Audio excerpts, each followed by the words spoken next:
Audio 3 पुस्तक का नाम सर्वशक्तिमान गायत्री। लेखक वेदमूर्ति तपोनिश पंडित श्री राम शर्मा आचार्य। साधना के पथ पर गायत्री महामंत्र है। संसार की समस्त मंत्र विद्या उसके गर्भ में है। वेदों उक्त दक्षिण मार्गी योगिक विधि से भी उसकी साधना होती है और वाम मार्गी तंत्रोक विधि से भी उसकी साधना की जाती है। तंत्र का भाग खतरे से भरा हुआ है, क्योंकि जो आसुरी शक्तियां उसके द्वारा प्राप्त होती हैं, वे कभी भूल हो जाने पर साधक के लिए घातक बन सकती हैं। इसलिए यह मार्ग गोपनीय है। हर किसी को नातों से प्रकट किया जाता है और हर कोई उसे समझने तथा करने का अधिकारी हो सकता है। इसलिए दक्षिण मार्गी योग शास्त्र असंभव साधनाएं ही अब साधारण की उपयोगी हैं। उन्हें बाल वृद्ध श्री पुरुष सभी कर सकते हैं। यूं साधारण रीति से शुद्ध होकर एकांत स्थान पर गायत्री मंत्र जपने की रीति सीधी सी है, पर उचित यह है कि अपनी मनोभूमि, आंतरिक स्थिति और आवश्यकता अनुरूप साधना की जाए। उस विधि को किसी अनुभवी गायत्री ज्ञाता से ही जाना जा सकता है। आत्मिक विकास के साथ साथ साधना विधि में परिवर्तन भी करते जाना आवश्यक होता है। इसलिए किसी पथ प्रदर्शक नियत कर लेना उचित होता है। शास्त्रों में लिखा गया है कि गायत्री मंत्र कीलित है। उसका उत्कीलन गुरु द्वारा गायत्री दीक्षा लेने से होता है। बिना गुरु के गायत्री निष्फल जाती है। हिंदू धर्म में निगुरा अर्थात बिना गुरु का होना एक गाली सा माना जाता है। एक जन्म माता पिता के रजवीर्य से होता है, दूसरा जन्म गायत्री माता और गुरु रूपों द्वारा पिता द्वारा होता है। इसी दूसरे जन्म को द्विजित कहते हैं।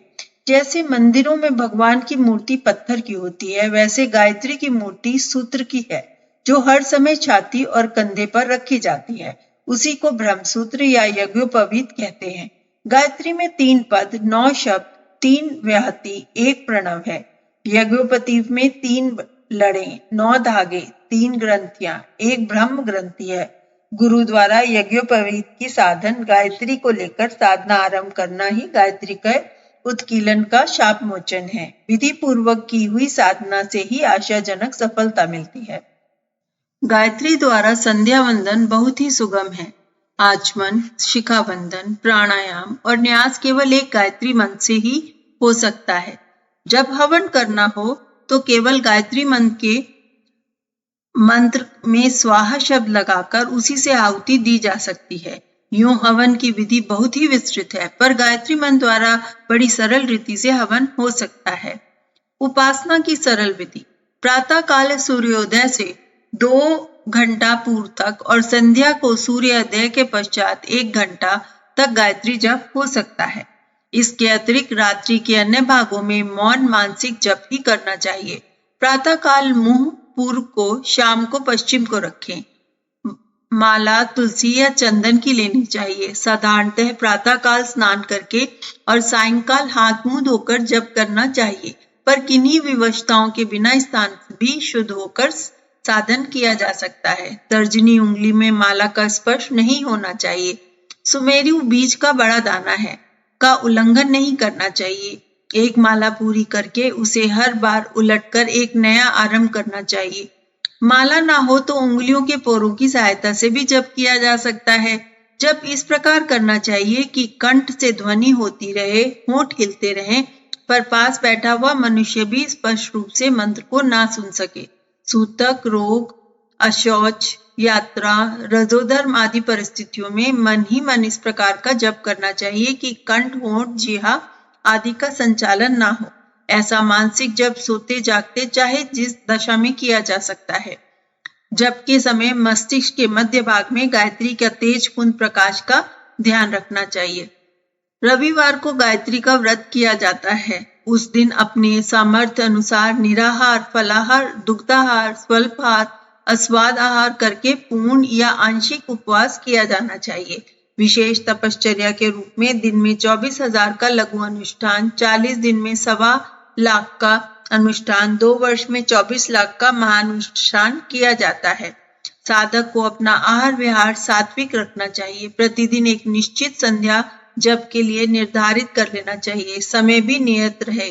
गायत्री की प्रतिमा या तस्वीर को नित्य धूप, दीप, नवेद, चंदन, अक्षत, पुष्प, जल आदि मांगलिक पदार्थों से पूजा करनी चाहिए। पूजा के आरंभ में आवाहन का मंत्र पढ़ना चाहिए और समाप्त करते समय विसर्जन का मंत्र पढ़ना चाहिए। आवाहन का मंत्र: आयातु वरदे देवी त्र्यक्षरे ब्रह्मवादिनी गायत्री छंदसा माता ब्रह्मयोने नमोस्तुते। विसर्जन का मंत्र: उत्तमे शिखरे देवी भूम्यां पर्वतमूर्धने ब्रह्मणेभ्यो ब्रह्मज्ञानं गच्छ देवी यथा सुखम। जिन्हें पूरी गायत्री मंत्र याद ना हो वे लघु गायत्री मंत्र ओम भूर्भुवः स्वः का भी जप कर सकते हैं। जिनकी प्रतिमा पूजा में श्रद्धा ना हो वे धूप, बत्ती, अग्निहोत्र आदि द्वारा अग्नि की माता की मूर्ति बनाकर उसकी पूजा कर सकते हैं, या मानसिक ध्यान कर भी आवाहन विसर्जन का पूजन हो सकता है। गायत्री द्वारा विभिन्न प्रयोजनों के लिए विभिन्न प्रकार की साधनाएं होती हैं। इनके साधन, नियम, उपचार, रहस्य भी अलग अलग हैं। इन सब बातों को इन छोटी पुस्तक में लिखा जाना संभव नहीं है। इस महाविद्या संबंधी अत्यंत आवश्यक, महत्वपूर्ण, गुप्त एवं चमत्कारी रहस्यों को हमने अपनी पुस्तकों में विस्तार पूर्वक लिख दिया है। जो बातें पत्र व्यवहार की 10-20 लाइनों में लिखकर नहीं बताई जा सकती हैं, वे सभी आवश्यक जानकारियां उन पुस्तकों में उपलब्ध हो सकती हैं।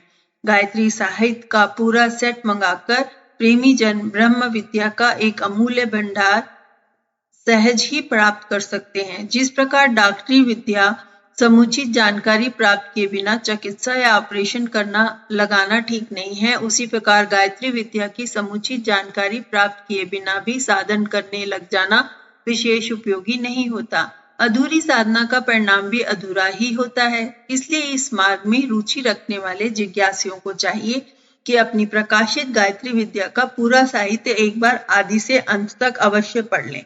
इससे उनके मार्ग बहुत सरल हो जाएगा। जो लोग पूरी गायत्री साहित्य मंगा लेते हैं, उन्हें गायत्री संध्या का आजीवन सदस्य मान लिया जाता है और संस्था की ओर से उन्हें सदैव सहयोग एवं पथ प्रदर्शन करके सफलता द्वार तक पहुंचाने का प्रयत्न भी किया जाता है। ज्येष्ठ सुदी 10 गंगा दशहरा गायत्री की पुण्य जयंती है। उस दिन गायत्री भक्तों को विशेष रूप से उपासना करनी चाहिए। अश्विन और चैत्र की नव दुर्गाओं में 24,000 का एक छोटा सा अनुष्ठान कर लेना उत्तम है। किसी सुयोग विद्वान से अपने लिए किसी विशेष प्रयोजन में निमित्त अनुष्ठान व पुष्चरण कराया भी जा सकता है। मंत्र लेखन यज्ञ। मथुरा में इस समय एक बड़ा ही महत्वपूर्ण गायत्री मंदिर बनाया जा रहा है। उसमें 1.25 करोड़ गायत्री मंत्र से प्रतिष्ठापित किए जाएंगे। इतनी व्यापक तपस्या की एक समान पर केंद्रीकरण होने से वह स्थान ऐसा चैतन्य शक्ति संपन्न बन जाएगा कि उसमें प्रवेश करते ही स्वात्मकता, शक्ति और शांति की प्राप्ति होगी। इस पुण्य तीर्थ के निर्माण में हर एक गायत्री उपासक का सहयोग देना चाहिए और 2400 मंत्र लिखकर भेजने चाहिए। स्कूली साइज की कॉपी में किसी भी स्थाई से शुद्धता पूर्वक गायत्री मंत्र लिखे जा सकते हैं। इसमें किसी प्रकार के नियम आदि का प्रतिबंध नहीं है। ये मंत्र ज्येष्ठ सुदी 10 संवत 2010 से जितने लिख जाए उतने भेज देने चाहिए, जिससे उस दिन उसकी प्रतिष्ठापन हो जाए। वैसे ये मंत्र लेखन कार्य पीछे भी जारी रहेगा। विशेष पथ प्रदर्शन। गायत्री उपासना के नियम, निदान, रहस्य बताने वाले लेख अथवा हर महीने पर गायत्री संबंधी आवश्यक बातें बताने वाली अखंड ज्योति मासिक पुस्तिका गत 14 वर्षों से निकल रही है। उसका सालाना चंदा लागत से भी कम है रखा गया है। इससे ग्राहक बनकर बैठे आप गायत्री संबंधी बहुत ही महत्वपूर्ण पद प्रदर्शन प्राप्त करते रह सकते हैं। गायत्री अनंत सुख शांति की जननी है। इस साधन में कोई त्रुटि रह जाने पर भी अनिष्ट का कोई भय नहीं रहता। माता का श्रद्धा पूर्वक अंचल पकड़ने वाला कोई व्यक्ति कभी भी निराश नहीं रहता। इस बात का परीक्षण जो चाहे सो प्रसन्नता पूर्वक कर सकता है। युग निर्माण मिशन का संक्षिप्त परिचय। उद्देश्य: मनुष्य में देवत्व का उदय, धरती पर स्वर्ग का अवतरण, व्यक्ति निर्माण, परिवार निर्माण और समाज निर्माण। विचार क्रांति, नैतिक क्रांति, सामाजिक क्रांति, जनमानस का भावनात्मक परिष्कार। गठन, एक नर निर्माण के लिए तत्पर, निदान, श्रमदान और अंशदान करने वाले 5 लाख कर्मनिष्ठों का पारिवारिक पठन। 10-10 की टोलियां उत्कृष्ट चिंतन और आदर्श कर्तव्य के लिए निरत। प्रचारात्मक, रचनात्मक और सुधारात्मक कार्यक्रमों द्वारा मानवीय गरिमा को उभारने वाली गतिविधियों में संलग्न समुदाय। आधार और सदस्यों की दैनिक श्रमदान, अंशदान। 20 पैसा नृत्य और 1 घंटा का समय नियमित अनुदान। ऐसे सामर्थ्य के बलबूते अनेकों अति महत्वपूर्ण गतियों को गत 30 वर्षों से संचालन हो रहा है। संस्थान, पहला गायत्री तपोभूमि मथुरा, दूसरा युग निर्माण योजना मथुरा, तीसरा शांति कुंज हरिद्वार, चौथा ब्रह्म वर्चस्व हरिद्वार, पांचवा गायत्री ज्ञानपीठ अहमदाबाद, छठा पूज्य गुरुदेव की जन्मस्थली आवलखेड़ा, जिला आगरा। प्रकाशन, युग निर्माण योजना, हिंदी युग शक्ति गायत्री, गुजराती व उड़िया मासिक पत्रिकाओं का नियमित प्रकाशन। ग्राहक संख्या लाखों में।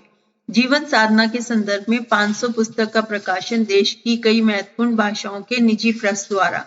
गतिविधियों में प्रचार, धर्म तंत्र से लोक शिक्षण, अग्नि साक्षी में सत्प्रवृत्तियां अपनाने का संकल्प, रामायण और सीता के माध्यम से लोक शिक्षण, 100 पूर्व संवैधानिक सुयोग, सुसंस्कृत प्रचारकों का संगठन, 9 दिवसीयों के साधना सत्र और 1 महीने की युग शिल्पी सत्र।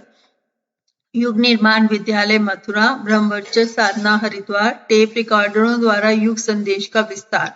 कार्यशेष समस्त भारतवर्ष और विदेशों के प्रवासी।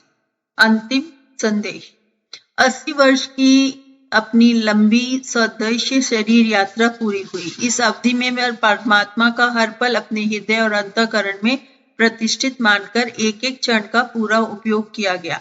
शरीर अब विधो कर रहा है, यूं उसे कुछ दिन और घसीटा भी जा सकता है, पर जो कार्य परोक्ष मार्गदर्शक सत्ता ने सौंपे हैं वे सूक्ष्म और कारण शरीर के हैं से ही संपन्न हो सकते हैं। ऐसी स्थिति में कुशकाय शरीर से मोह का कोई औचित्य नहीं।